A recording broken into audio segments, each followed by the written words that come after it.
Have you ever thought about solving a problem with an invention but didn't know where to start? Hi, I'm Wendy, and this is the Saga of the Startup. In today's segment, I'll tell you about my design process and my first prototype. As you can imagine, it took several attempts before I found a design for a fitted sheet that was also easy to fold.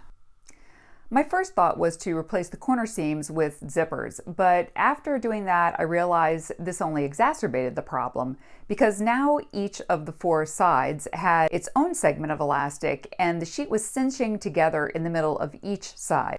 I put the project down for a while, maybe 3 or 4 months, but I began thinking about it again. This time I thought maybe I'll leave the sheet the way it is and create a container for it to be stored in.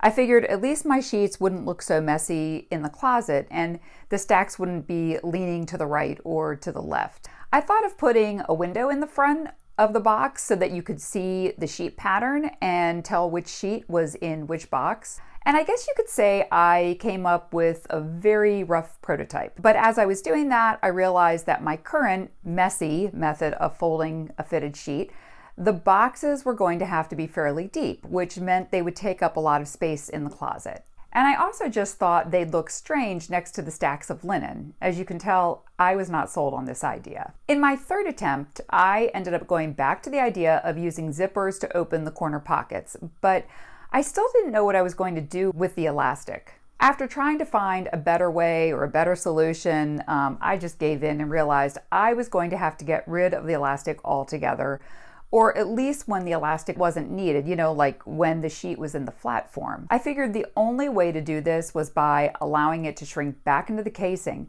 But then the problem was, how would I get the elastic back out? I thought of attaching a cord to each of the 4 segments of elastic. Okay, so the user could pull the cord to get the elastic back out of the casing when it was needed for the fitted form, but what would I do with all that extra cord when it wasn't needed? You have to understand, when you release the elastic, it shrinks from here to like this.